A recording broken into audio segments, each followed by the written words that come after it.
नमस्कार दोस्तों।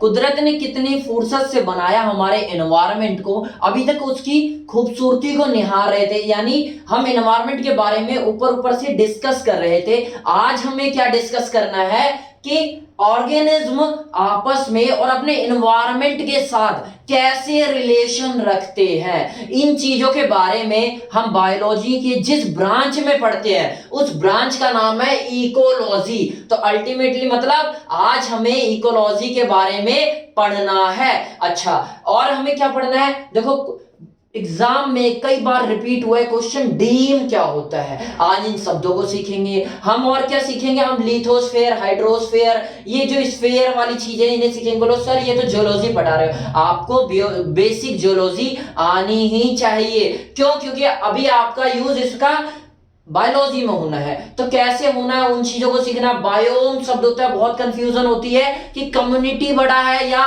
बायोस्फेयर या फिर पॉपुलेशन। लेवल ऑफ ऑर्गेनाइजेशन को समझने में बच्चों को बहुत दिक्कत है, बहुत प्रॉब्लम आती है। उन चीजों को सीखेंगे और अल्टीमेटली लास्ट में हम क्या देखेंगे कि भाई लैंड, लिथोस्फेयर, हाइड्रोस्फेयर, आइनोस्फेयर, इन सब में क्या फर्क है। कई बार इसमें कंफ्यूज हो रहे होते हैं। इन्हीं चीजों को देख देख के आज खत्म करेंगे। मतलब आज बहुत ही इंटरेस्टिंग चीजों को सीखना है जो एग्जाम में लगभग कुछ ना कुछ क्वेश्चन यहाँ इस सेशन से उठा ही लिया जाता है। तो कृपया ध्यान से देखना। शुरुआत करते हैं। आज पढ़ते हैं हम वापस से अपने इकोलॉजी पढ़ते हैं। तो इन्वायरमेंट के बारे में मैंने आपको बेसिक चीजें बता ही दी है। आज हम पढ़ते हैं इकोलॉजी के बारे में। ठीक है, इकोलॉजी क्या है, made up of two Greek word. Ecology जो है वो दो ग्रीक शब्दों से बनी हुई है। कौन से दो शब्द है, एक का नाम है ओइकिस और एक का नाम है लोगोस। इन दो शब्दों से आई है इकोलॉजी। ओइकिस का मतलब होता है होम, लोगोस मतलब स्टडी, यानी घर की स्टडी। घर की स्टडी मतलब क्या है, हमारे घर की, जरूरी नहीं है ना कि सिर्फ हमारे पास घर हो। मान लो मछली है, उसका भी तो घर है, पौंड एक उसकी घर की तरह है। समुद्र में मछली है, उसका समुद्र एक घर है। तो यानी किसी भी घर की स्टडी।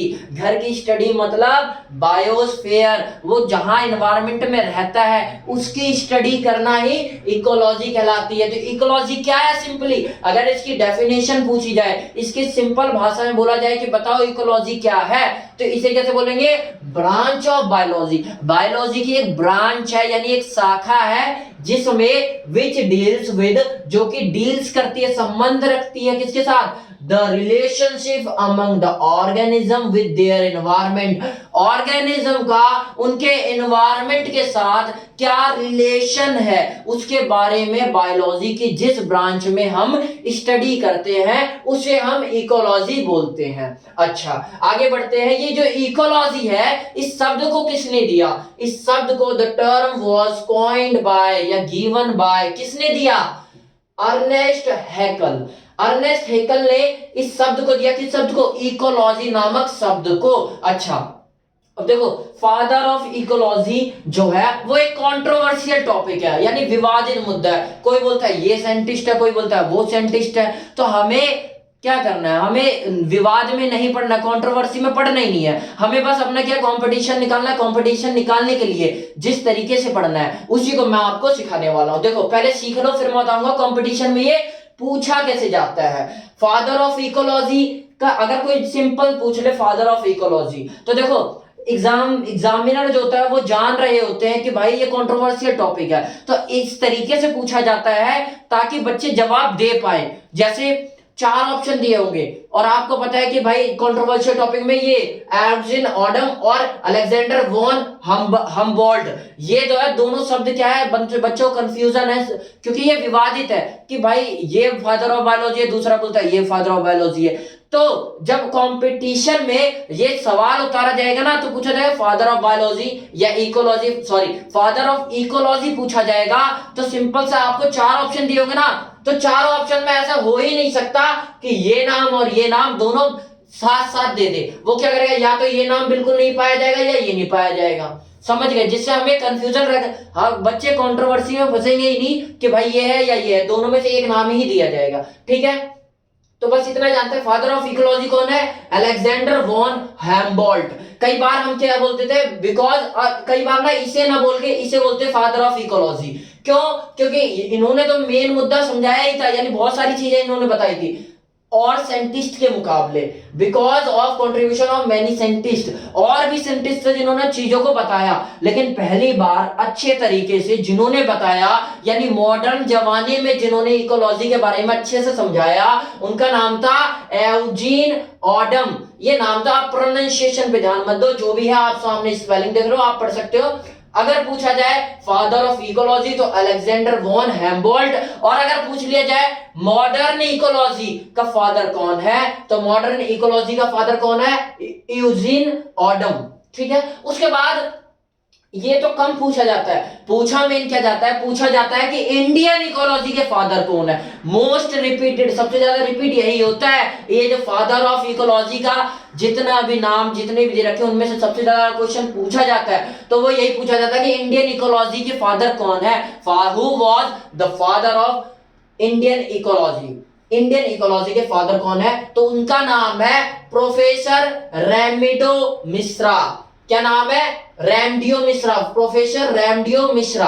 अच्छा, इनके बारे में छोटी छोटी चीजें जान लेते हैं, क्योंकि कई बार क्या होता है सीधा नाम ना पूछ के वो जहां से निकले, किस यूनिवर्सिटी में पढ़े थे उनसे पूछ लिया जाता है, ऐसे पूछ लिया जाता है फादर ऑफ इंडियन इकोलॉजी किस स्टडी, कहां पर पढ़े थे, तो हमें बता बहुत सारी यूनिवर्सिटी के नाम दे देते, तो उनमें से एक नाम ये भी दे दिया जाता है ड्यू, और भी फालतू के नाम देके ये भी दे दिया जाता है बीएचवी। तो आंसर क्या है, बीएचवी, बनारस हिंदू यूनिवर्सिटी।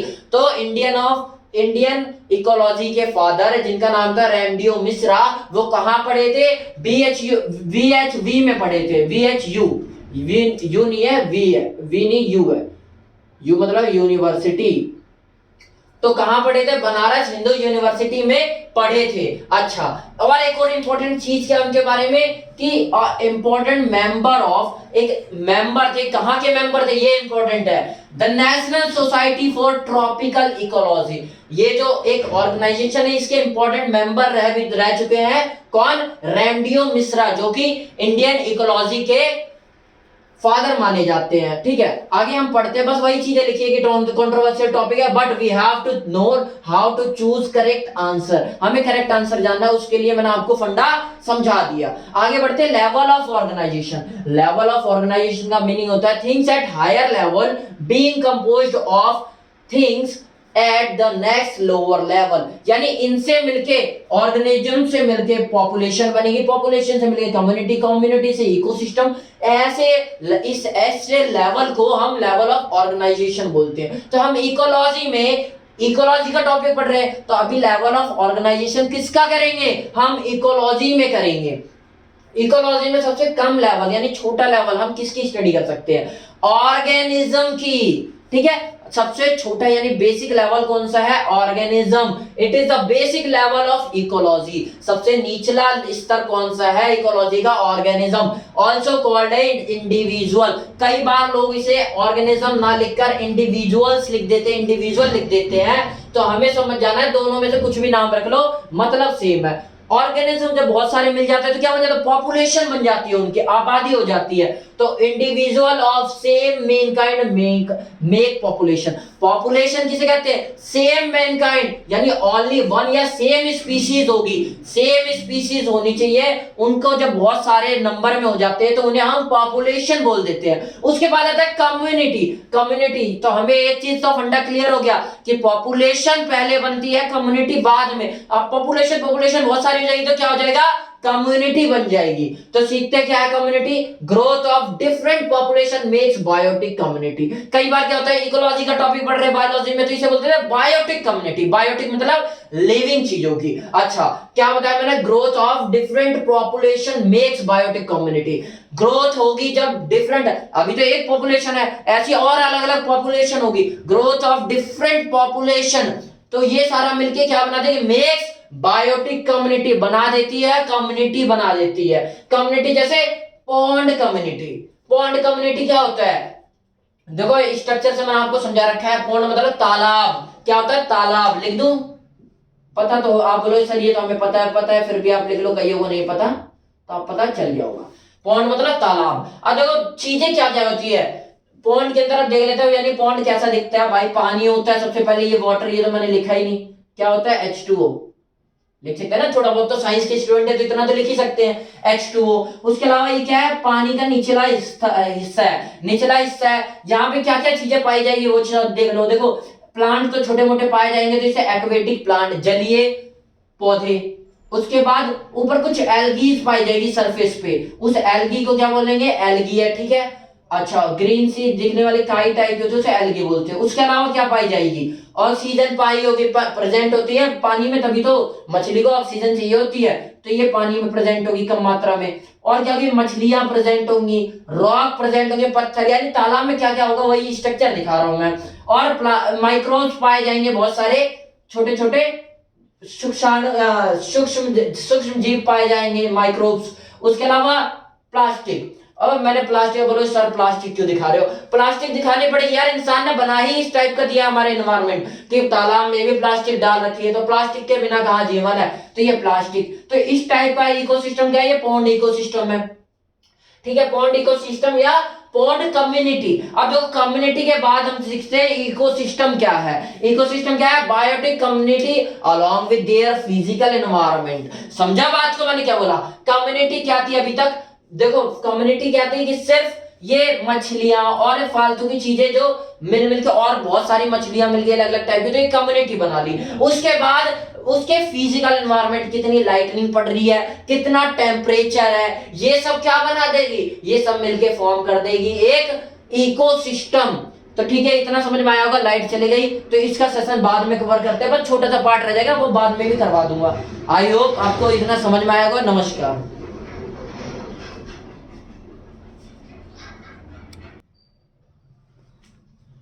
देखो अभी तक मैंने वीडियो को पॉज कर दिया था ताकि आपको आज की क्लास में मैं करवा सकूं, इसलिए मैं ऐसे समझा रहा हूं। अच्छा फिर भी आपको अगर ना दिखे तो मैं दोबारा समझा दूंगा, एक बार आप कमेंट कर देना। अच्छा अभी देखते हैं हम चीजों को, क्या सीख रहे थे हम कि कम्युनिटी के बाद इकोसिस्टम सीख लिया था कि कम्युनिटी फिजिकल एनवायरनमेंट उनका, उनके साथ कम्युनिटी को अगर बोला जाए तो उसे इकोसिस्टम बोलते हैं। और बायोम क्या होता है, बायोम क्या होता है, a large natural occurring community of flora and fauna occupying a major habitat. एक लार्ज आवास को जब घेरे रहते हैं फ्लोरा फ्यूना यानी प्लांट्स एनिमल, तो उसको इकट्ठा क्या बोल देते हैं हम, बायोम बोल देते हैं। जैसे फॉरेस्ट है, फॉरेस्ट क्या है, एक बायोम है। डेजर्ट क्या है, डेजर्ट क्या है यानी मरुस्थल क्या है, ये भी बायोम है। टुंड्रा क्या है, टुंड्रा, टुंड्रा भी बायोम है। अब टुंड्रा आपको समझना है तो टुंड्रा की देखो डेफिनेशन मैंने साफ साफ लिख दी है और आपको समझ में आ जाएगा क्या है। देखो समझो बात को, कुछ नहीं है टुंड्रा, टुंड्रा बस एक छोटी सी, जैसे एक लैंड है, धरती है, और धरती पे क्या है, बहुत सारी बर्फ जम गई है, जैसे आर्टिक अंटार्कटिक रीजन में पाया जाता है, बर्फ जमी पड़ी है, तो उस टाइप के एनवायरनमेंट को वहां भी तो कुछ ना कुछ जीव जंतु सरवाइव करते होंगे, तो वो जिस टाइम का इकोसिस्टम है उसको हम एक नाम ले लेते हैं बायोम, उसका नाम क्या है, टुंड्रा।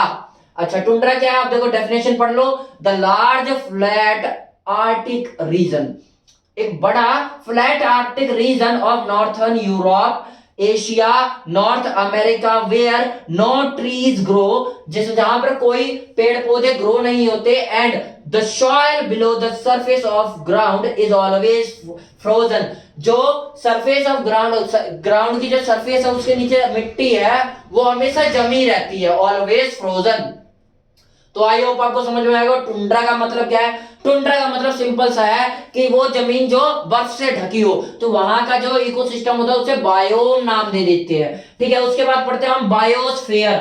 बायोस्फीयर क्या है, all the living organism on the earth along with physical environment, जितने भी लिविंग थिंग, जो भी जिंदा चीजें हैं पूरे अर्थ पर, वो उसके फिजिकल एनवायरनमेंट के साथ अगर बोला जाए तो उसका नाम रख देते हैं बायोस्फीयर। बायो मतलब लिविंग, स्फीयर मतलब वो एनवायरनमेंट, एटमॉस्फेयर, ठीक है, यानी जो भी फिजिकल एनवायरनमेंट उसके साथ जितने भी लिविंग थिंग्स हैं उन्हें एक बार बोलना हो तो हम उसका नया नाम बोल देते हैं बायोस्फीयर। तो बायोस्फीयर है क्या, देखो दैट इज मतलब अर्थात, मतलब इसका मतलब क्या है कि living organism plus lithosphere plus ionosphere plus hydrosphere, इसको मिला के हम क्या बोलते थे, बायोस्फेयर का निर्माण हो गया। अब ये सर लिथोस्फेयर क्या है, सर आयनोस्फेयर क्या है, सर ये हाइड्रोस्फेयर क्या है, इसे जानेंगे हम। क्या होता है, बस छोटी छोटी चीजें होती है, some important layers on of earth, earth की और अर्थ पर जो भी लेयर्स है उसके बारे में पढ़ लेते हैं, आपको समझ में आ जाएगा। ये लेयर्स ही देखी हुई है, तो इसे पढ़ाने के चक्कर में मेरे को थोड़ा सा ज्योग्राफी पढ़ानी पड़ रही है, तो उसे सीख लो बस। अच्छा, ज्योग्राफी में देखो, एक मान लो ये पृथ्वी हमारी अर्थ है, तो अर्थ में दो हिस्सा होगा, एक तो पानी वाला, एक जो धरती वाला, और एक कौन सा, स्पेस, जो कि सिर्फ हवाओं का यानी हवाओं की लेयर होगी, ठीक है। तो जो स्पेस होगा वो जो खाली जगह होगी जहां पे हवाएं होती है, सिर्फ उसे स्पेस बोलते हैं, या एटमॉस्फेरिक लेयर होती है। स्पेस में भी क्या होता है, एक लेयर, दूसरी लेयर, तीसरी लेयर, ऐसे होती जाती है। जो सबसे अच्छा, उसमें से देखो जो सबसे नीचे लेयर होती है उसे बोलते हैं ट्रोपोस्फेयर, जो 0 से लेके 10 किलोमीटर ऊपर हाइट तक जो भी लेयर होती है उसे बोलते हैं ट्रोपोस्फेयर। जो कि 10 से 30 किलोमीटर की हाइट पर होती है उसे स्ट्रेटोस्फेयर बोलते हैं, और जो 30 से 50 किलोमीटर की हाइट पर होती है उसे मीजोस्फेयर बोलते हैं, और जो 50 किलोमीटर से 400 किलोमीटर की हाइट पे जो भी लेयर्स होती है हवाओं की उसे बोलते हैं हाइड्रोस्फेयर। और जो 400 किलोमीटर से ऊपर की जितनी भी एयर लेयर होती है, एयर की लेयर होती है, उसे क्या बोलते हैं, 400 किलोमीटर से ऊपर की लेयर को एक्सोस्फेयर। एक्सोस्फेयर में अब देखो कैसे आप याद रखोगे, बहुत सिंपल सी बात है, छोटी छोटी चीजें, सैटेलाइट और स्पेसशिप जो भी होती है ये सब एक्सोस्फेयर में ही छोड़ी जाती है। अच्छा, थर्मोस्फेयर में क्या क्या होता है, जैसे एरोरा। एरोरा क्या है सर, एरोरा कुछ नहीं है, सिंपल सा मान लो जैसे थंडर स्टॉर्म यानी बिजली कड़कती है ना, तो वो कहां होती है, ट्रोपोस्फेयर में होती है। लेकिन जो बिजली कड़कती है वो तो ट्रोपोस्फेयर में होती है, लेकिन जो एरोरा यानी डिफरेंट इलेक्ट्रिकल फिनोमिना होता है, ये भी जैसे बिजली कड़कती है वैसे ये भी कड़कने का टाइप होता है। तो ये कहां पर जाता है, like thunderstorm which happens in troposphere, ये थंडरस्टॉर्म की तरह ही है, लेकिन थंडरस्टॉर्म जो बिजली कड़कती है वो ट्रोपोस्फेयर में कड़कती है। लेकिन ये कहां होता है, जो ये एरोरा वाली प्रोसेस होती है, फिनोमिना होता है, इलेक्ट्रिकल फिनोमिना, ये थर्मोस्फेयर में पाया जाता है। उसके अलावा मीजोस्फेयर में सर बता दो कुछ इंपॉर्टेंट चीज, मेट्रियोड, जो मेटेरोइड्स होते हैं यानी स्मॉल उल्का जिन्हें कहते हैं हम, वो क्या, और मेट्रोलॉजिकल रॉकेट्स। मेट्रोलॉजिकल रॉकेट्स मतलब मिटियोर, समझो पहले क्या होता है, ये जो मिटियोर और मेट्रोलॉजिकल रॉकेट जिनमें पाया जाता है वो मीजोस्फेयर की लेयर होती है। तो मिटियोइड समझो, मिटियोर क्या होता है, मिटियोर्स होते हैं स्मॉल पीस ऑफ रॉक, पत्थर की एक स्मॉल टुकड़ा, एक छोटा सा टुकड़ा। अच्छा, उसे हिंदी बोलते हैं उल्का। अच्छा, मैंने हिंदी में आपको क्या बताया, कई बच्चे हिंदी मीडियम से होते हैं तो उन्हें कंफ्यूजन रहती है, उल्का मिटियोर्स क्या होता है, ये दोनों सेम होता है, मिटियोर और उल्का। अच्छा, अब हम सीखते हैं छोटी सी चीजें सीखते हैं, जैसे धरती है, धरती में मान लो आपको पता है एक प्लेनेट है दूसरा प्लेनेट है, यानी इंट्रा प्लेनेटरी स्पेस, जो दो प्लेनेट के बीच का स्पेस है उसमें कई टुकड़े पत्थर जो रॉक होती है घूम रही होती है, चक्कर लगा रही होती है। तो जब वो चक्कर लगा रही थी तो उसे बोलते हैं मिटियोरॉइड्स, उल्का पिंड। और जब वो धरती पे दिखने लग जाते एक शूटिंग स्टार की तरह, ऐसा लगता है जैसे स्टार तारा टूट के गिर रहा हो, उस टाइप का जब गिरने लगता है तो उसे मिटियोर बोल देते हैं। और जहां मान लो कोई धरती पे आता है तो क्या होता है, वायुमंडल में जो उसकी लेयर्स होती है सारी इतनी फ्रिक्शन हो जाता है, इसके साथ घर्षण हो जाता है कि हवा में ही खत्म हो जाती है। फिर भी मान लो हवा में ना खत्म होकर नीचे पहुंच ही गई तो जिस धरती पे गिरेगी तो जो बचा हुआ हिस्सा उसे मिटियोराइट बोल देते हैं। हिंदी में बस इतना समझ लो कि इसे उल्का बोलते हैं, इसे उल्का पिंड बोलते हैं, और कई बार पूछ रहे थे कि इसे क्या बोलते थे, इसे भी उल्का पिंड बोलते हैं। तो इंग्लिश में देखो 3 चीजें बता रखी है, हिंदी में 2 ही चीजें, उल्का और उल्का पिंड। अच्छा, उसके बाद हम सीखते हैं कि जो 10 से 30 किलोमीटर की लेयर है उसे क्या बोलते हैं, स्ट्रेटोस्फेयर। इसमें क्या होता है, रेडियो सोंडे पाए जाते हैं। रेडियो सोंडे क्या होते हैं, अनपायलटेड बलून, वो बलून जो इस लेयर में 10 से 30 किलोमीटर की लेयर जो स्ट्रेटोस्फेयर है उसकी स्टडी के लिए छोड़े जाते हैं। इसमें पायलट नहीं पाए जाते, उसको उस टाइप के जो बलून होते हैं उसे रेडियो सोंडे कहते हैं, जो अनपायलटेड बलून होते हैं जो स्टडी के लिए छोड़े जाते हैं। उसके बाद 0 से लेकर नीचे से लेकर 10 किलोमीटर का जो एरिया होता है यहीं पे मेनली हमें अपना आसमान दिखाई देता है, जिसे हम आसमान कह रहे होते हैं, ट्रोपोस्फेयर कहा जाता है उसे। ट्रोपोस्फेयर में क्या होता है, अरे हर चीज ट्रोपोस्फेयर में ही होती है। जैसे पैसेंजर प्लेन्स जो हमारी पैसेंजर की प्लेन होती है, यात्री वाले जहाज होते हैं, वो सारे कहाँ उड़ाए जाते हैं? ट्रोपोस्फेयर में। और भी जितनी चीजें एक्टिविटीज होती है वो सारी कहते हैं ट्रोपोस्फेयर में होती है। हमारे जो हमें कहते हैं ना आसमान में जो भी चीजें उड़ रही है, जो भी चीज हो रहा है, वो सारा ट्रोपोस्फेयर में आ जाता है। अच्छा, ये तो मैंने आपको बता दिया। उसके अलावा एक चीज और याद रखना, मैंने क्या बोला था? आइनोस्फेयर। सर ये आइनोस्फेयर क्या है? ये तो इस लेयर में है ही नहीं। है, देखो ध्यान से समझो।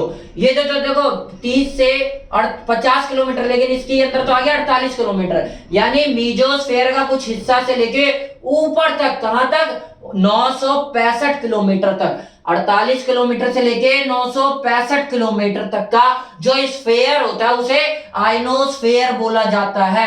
उसके बाद हम देखते हैं, जैसे मैंने बोला पृथ्वी है तो इसके लैंड भी है। जो लैंड एरिया है, जो धरती है, वो कैसी होती है? वो गोल होती है। तो इसके जो कोर में प्रेजेंट होता है, ये जो सेंटर होता है उसे कोर बोलते हैं। जो नीचे का सबसे बीच का हिस्सा होता है, ये सबसे ज्यादा सॉलिड होता है, गर्म होता है। उसके बाद लावा जो एकदम लिक्विड स्टेट में होता है, ये भी क्या होता है? अपर कोर होता है। उसके बाद आते हैं मेंटल सबसे बड़ी लेयर होती है पृथ्वी की, जो धरती की जो सबसे बड़ी लेयर होती है वो कौन सी होती है?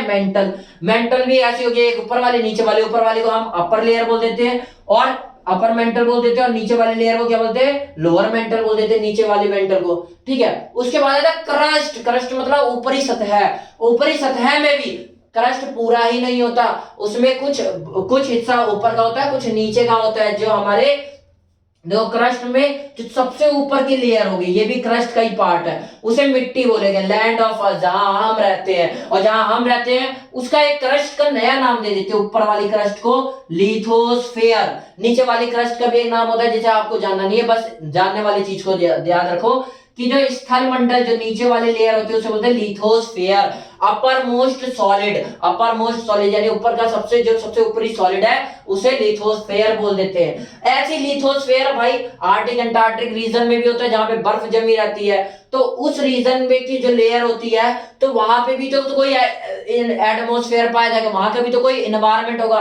तो वहां की जैसा इन्वायरमेंट होगा, जैसे मान लो ये धरती है, यहाँ पे बर्फ जमी पड़ी है, तो यहाँ का जो इन्वायरमेंट होगा, इस इन्वायरमेंट को हम क्रायोस्फेयर बोलेंगे। तो आई होप आपको ये चीजें समझ में आई होगी। क्या समझ में आएगा? डीम क्या होता है? आप बोलोगे सर ये आपको बताया नहीं। कुछ नहीं, डीम भी क्या होता है? एक पॉपुलेशन का ही टाइप होता है, लेकिन जो लोकल पॉपुलेशन, एक टाइप की पॉपुलेशन पाई जाती है जहां पर वो और कहीं और जाएंगे हम इकोसिस्टम में, तो वहां एक टाइप की अलग पॉपुलेशन पाई जाएगी। तो वहां की जो नेटिव लोकल पॉपुलेशन है, लोकल पॉपुलेशन को ही हम कहते हैं डीम, नॉन एज। इसे क्या पढ़ेंगे हम? Known as. Local population is known as deme. ये क्वेश्चन बार बार पूछा जाता है, तो डीम याद रखना। लोकल पॉपुलेशन जो होती है उसी को हम डीम बोलते हैं। आई होप आपको सेशन समझ में आया होगा।